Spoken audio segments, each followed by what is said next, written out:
There's an interesting story which has come out today, and it parallels some other stuff in the news. So consider, for a moment, a tale of two errors, both involving the accidental release of sensitive, though unclassified, government information. Both errors involving national operations. Both have the potential to jeopardize lives, but only one has ruined a career. The first involves a long-serving Department of Homeland Security employee, apolitical, mission-focused, a stalwart of multiple administrations since George W. Bush's era. Her crime, accidentally including a journalist in an email thread that mentioned the timing and location of a planned ICE raid in the Denver area. Upon realizing the mistake, she called the journalist, who agreed not to publish it. The operation went ahead without a hitch. No harm done, one might think, and yet she was swiftly placed on administrative leave, forced to surrender her devices, subjected to a polygraph request, told her security clearance, the golden ticket of federal service, would be revoked. Now, compare that to the signal debate. Not signal as in noteworthy, of course, not literally signal, but literally signal. The encrypted messaging app beloved by spies and school children alike. In this instance, Trump's national security advisor, Mike Waltz, accidentally invited Jeffrey Goldberg, the editor-in-chief of The Atlantic, to a Signal group chat of the most senior national security and defense officials in the United States, and also present Defense Secretary Pete Hegseth, CIA Director John Radcliffe, DNI Tulsi Gabbard, Secretary of State Marco Rubio, and the Vice President, the gerbil himself, J.D. Vance. And what did this Star Chamber of Competence do? They discussed in real time an impending US military strike on Houthi targets in Yemen. Timelines, weapons platforms, drone launches, F-18s taking off, missile timings, all shared on an unclassified commercial platform with a journalist silently watching in stunned disbelief. It could be a screenplay by John le Carré. It could even be Veep. It is astonishingly reality.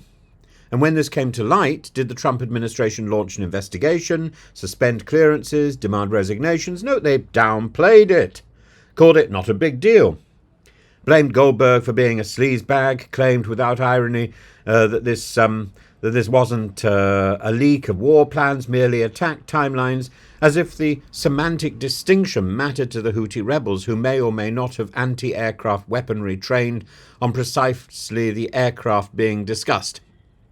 President Trump's reaction is just something that can happen, indeed, but only apparently if you're in the inner sanctum. For everyone else, the rules are rather more stringent, and we're meant to believe that this was a harmless clerical error, that Mike Waltz, decorated Green Beret and National Security Chief, just happened to have Jeffrey Goldberg's number on his phone under the wrong name, that he built a group chat with the Secretary of Defense, CIA, and State Department on an unsecured app and didn't notice the presence of a journalist for hours, or perhaps even after the bombs had dropped.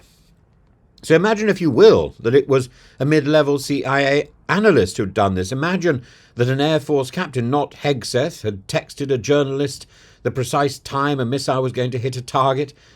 They would not be explaining themselves on the Vince show with a sympathetic host. They would be in an orange jumpsuit, or at the very least the clearance would be shredded, their career vaporized, and their name dragged through Senate hearings for years to come. Instead, we get the Elon Musk defense that the White House's efficiency czar has been asked to investigate how such a mishap could have occurred, as though the man who renamed Twitter and fired half of its trust and safety team is the appropriate figure to lead a review into national security communications failures. What next? Ask TikTok to head up the Nuclear Regulatory Commission? This isn't merely a tale of incompetence, it's a case study in selective accountability. The Signal chat leak is not only an embarrassment, it's a violation of operational security, potentially of the Presidential Records Act, and it sets a dangerous precedent. One might reasonably ask, what is the purpose of security clearance anyway? If those closest to power are immune from its strictures, what message does it send to the rest of the federal workforce, the analysts, the career diplomats, the field agents, who are held to exacting standards, even those at the top, can blunder publicly and get away with it and still be praised for doing a great job? How is that possible when the people in the Oval Office are not held to the same standards as the people who are actually doing the work? This isn't an isolated error. It's part of a pattern where loyalty to the leader trumps, quite literally, trumps professional integrity, legal norms, or even basic common sense. The DHS employee made a mistake, but she owned it. She called the journalist. The operation went ahead without incident, and yet she may never work in government again. Meanwhile, the men responsible for casually broadcasting military strike details on a commercial app have the full-throated backing of the president, are still coordinating the next round of operations, perhaps one hopes, on some other platform, maybe Zoom. To quote Jason Hauser, former ICE chief of staff, this isn't just a double standard, it's reckless and dangerous. It is, in truth, a betrayal of public servants, of American security, and of the idea that responsibility should rise with power, not shrink from it. But betrayal seems to be part of the weaponry of the Trump White House. Betraying public servants is nothing after you've betrayed a trusted president, an ally of another, a trusted ally, after you've betrayed Zelensky and all of Ukraine, betraying the people who work in the federal system. That's nothing.